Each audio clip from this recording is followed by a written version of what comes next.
Hello. The focus of today's presentation is going to be going over some of the scholarship resources we discussed earlier in the year, a little bit more in depth. Going to have you guys actually going to the websites, clicking through, seeing where they're at. The local scholarships that we're going to be going over will be available at the beginning of next month. The date is not 100% set, but once I am aware of when those will become eligible, I will be shooting a email. So just make sure you're checking your student email account if you're interested in applying for these, because I'll let you know the day that they become available. So the first thing that I want you guys to do is I want you to go to the College and Career Access's website. It's at jcisd.org /CCAC. It's right up here. Again, that's jcisd.org/CCAC. I'll give you guys all a few seconds to get there. Okay, so as I mentioned, this is going to be a scholarship focused presentation. So I'm going to show you a couple of the scholarship resources that you can find right here from our website. So the first thing that I want you guys to do is go down to here to financial aid. Don't actually click it, just kind of hover over it.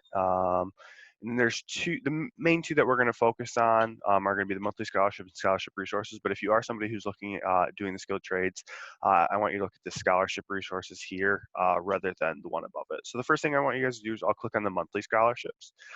As I discussed in our presentation at the beginning of the year, we create a monthly scholarship listing for the students, and it's just scholarships that we know are legitimate and sorted in that order. So you don't have to click on it, but I just want to kind of show you how this might look. So this is the one for August. Obviously not going to apply for you right now, but just kind of give you an idea of them. So the Kaplan Group Business Scholarship, we tell you how you are eligible. You have to be pursuing business or law degree. You have to be attending a two accredited four-year college, and you have to have a maximum of a 2.5 GPA. It's an $1,000 award. This is where you're going to apply. This is what you need to do. So you need to write a 600 word essay. So that's not a ton of work for $1,000, which is a pretty good amount. Do you have above a 2.5 GPA? Are you studying business? If you look through that and say yes, those all meet what I'm looking for, you then click on the scholarship and you follow it. But again, they're really just sorted by the date that they're due. They're not going to be specific to you. Super great resource because we're telling you that these are legitimate scholarships, but you do need to have do some of the legwork looking through it. So those are the monthly ones. We add them again about 2 months in advance of when they are due. So just keep your eye on this if you're really unsure about scholarships, where to find and whatnot. This is a good resource that we do have available for you, and they're mostly just national and statewide scholarships. There's going to be a large pool. So just again, going back to the things that I mentioned before in our last presentation, things to consider: how much is the award? So is it a super large? Is it 500? I mean, two $500 scholarships or just because it's a $1,000 scholarship? How much time is it going to take? And what are the chances I receive it? So those are definitely three things that you really want to weigh when you're looking through these scholarships on these, because they are going to be more of those national and state ones. So we want to make sure that we're focusing our time on ones that we like our chances of receiving. Not saying don't apply for the reach ones, but if it's going to prohibit you from doing one that you have a greater chance at receiving, we might want to shift our focus a little bit. So then we're going to go back up to that financial aid tab, and then we're going to go on to the scholarship resources. These are going to be live links. So if you wanted to go to a specific website to look at their scholarships, this is where you could do it.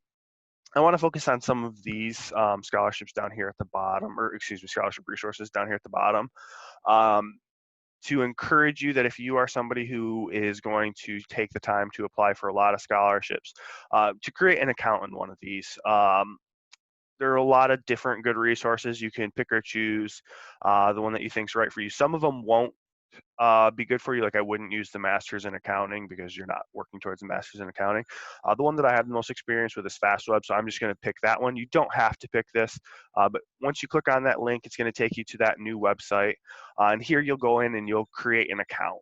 When you create the account, it's going to ask you a series of questions. The more detailed you can be in those answers, the better, because what it will then do once you have that account created, this scholarships up here will say we have 42 scholarships that you might be eligible for. So you'll still have to do some of the legwork that we were talking about in our monthly scholarship listing, but these will be a little bit more geared towards you as an individual. You say you want to do engineering or you want to do business, or so yeah, if we did that business one earlier, if you put in here I'm interested in business, that scholarship is likely to show up on this search. But if you say I'm interested in engineering, that scholarship won't show up.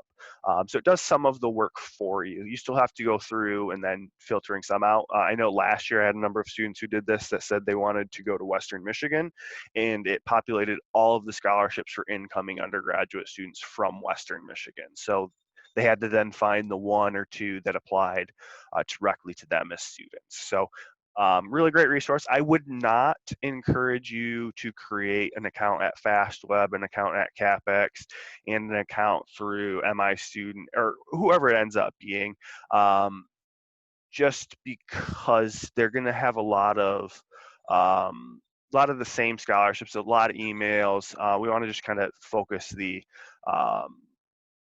information down a little bit. So if you're doing more than one of these, it can be a little bit overwhelming. So I then want to begin focusing on some of our local scholarships. So the first one I want to bring up is going to be the Sigmund Foundation. So if you guys just go to the sigmundfoundation.org, as you can see, I was clicking it through their website a little bit earlier. But yeah, just sigmundfoundation.org, SIGMUND foundation.org. It's going to bring you to this cute little website here. So what I like bringing this website up for a couple different reasons, because this is a local scholarship here in Jackson. So it's definitely something that if you are looking at going to a 2 to 4 year school or a skilled trade, a great scholarship because it's up to $5,000 and only Jackson County and Lenawee County students are eligible for. So it's a really narrow population of students, a really great resource. But then also I have a number of students that will ask me questions. They're like, I went to the scholarships website and it didn't look great. This is a fine website, but it doesn't have all the bells and whistles. It gets its job accomplished, and it's a legitimate scholarship. So I just think it's if you're doing a separate scholarship application and it's not asking you for your credit card, it's probably a legitimate scholarship. A lot of these, they're not spending a ton of money on websites because they would rather be giving it in the scholarships. That's where they want to focus their money. So if it's not asking for your credit card, it's probably legitimate. Don't ever pay for a scholarship. And if you have questions about that, definitely reach out to me. But this application is pretty straightforward. Once you get to the sigmundfoundation.org, you'll click on scholarships or excuse me, applications. And here's where you're going to have to pick the one that's right fit for you. If you're doing the skilled trades, it's going to be the trades application. If you are going to a 2 to 4 year school, it's going to be the traditional one. You'll click on this here, and when the application becomes available for students to start filling them out, it will download that application for you. And then the next one I want to go over is the Jackson Community Foundation. So if you go to jacksoncf.org, JACKSONCF.org. I'll give you guys a couple of seconds to get to here.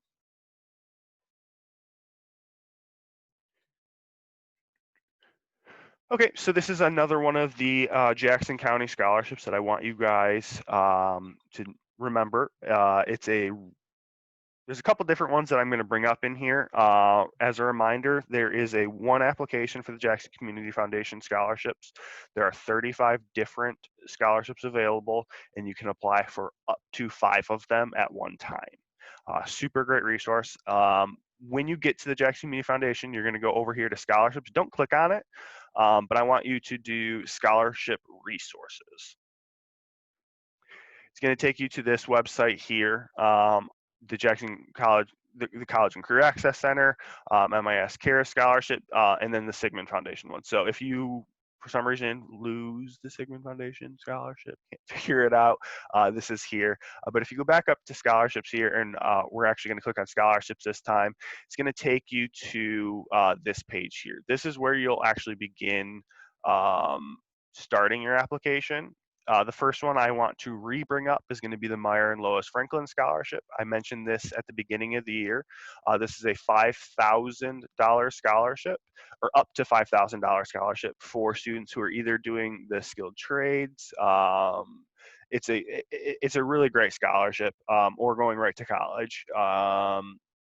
It is a paper application, so you will go here and you'll do the apply now, and it will take you to a PDF document. You fill that out, you print it out, and then you bring it into their office. Make sure you are following the instructions on that application. And then I want to highlight this area here. They will accept 250 of them, or on Valentine's Day, they will no longer accept them. I want to make sure you are aware of this, because every year I have one or two students who are working on this, and then I email them when there's 200 of them in. And by the time they get their last letter of recommendation or they finish their essay, they've already received up to the 250. So if this is a scholarship that you are going to be applying for, I would just encourage you to get it done as quickly as possible. This scholarship, yes, it is part of the Jackson Community Foundation, but I want you to think of it as a separate scholarship, because you don't apply for it in the same way that you do the other 5 of the 35. So that does not count as one of your 5 that you can apply for. Those will actually be all under the JCF scholarships. So if you click on that link there, it's going to bring you here to this page with a list of all of the scholarships that are available. What you'll have to do is what you'll get to do rather is you'll get to go into these in detail into them to figure out, okay, is this one that I want to apply for? Some of them might give you a general-ish idea of what it is. So if you're looking at going into nursing, this would definitely be one I would tell you to look at. But then there's also ones over here that if you don't go to this school, you're probably not going to want to apply for, because they either require you to go to that school or they give heavy preference to students that are going to those schools. So you'll want to take a little bit of time today, and this is what we'll be doing once we get done with this, is kind of creating a path if you're going to be doing this. With the JCF, figuring out which ones you want to apply for. So when you get into the application, you don't have to then go back, just getting that active list. So let's say you go through these, you're going to go to them, and then it's going to bring you here to this information. So you're going to want to click through a lot of them. So for this one, you have to be a Jackson County resident. Let's not do this one because it's previous recipients. Sorry. The Stacy Lynn Scholarship. Through the eligibility requirements, you have to be from Jackson County. You have to be a high school senior, which you all are. You have to have above a 3.0 GPA. You had to participate in music, and you had to demonstrate good citizen. That'll be probably through an essay. You have to be going to a 2 or a 4-year school for at least part-time. Proof of financial needs. So if you haven't done your FAFSA yet, you won't be able to apply for this scholarship. So making sure we get those FAFSAs done as soon as we can. And then this will be probably through an essay as well. So if you are a student who participated in band in the past, or choir, or are interested in pursuing that, this might be a good scholarship for you. So you're going to write down the Stacy Lynn Davis Scholarship. So that way, the time when this application does become available, you go in right away and you know what ones you want to apply for. So you can click here on the apply now. And once it becomes available, you can create your account through here, which will be pretty awesome. And again, I will email you when that does happen. So just make sure you're checking your emails. So for the rest of the time we have today, we're going to be working on these scholarships if that's something you want to, because this is our last meeting of the month as well. If you still have questions about your FAFSA, your applications, or need help with those, raise your hand and I will come over. But there definitely should be something that we've gone over in the past month for you to be working on. So if you have questions, just or I won't be walking around. If you have questions, let me know, but I will be here for the rest of class period. Thank you.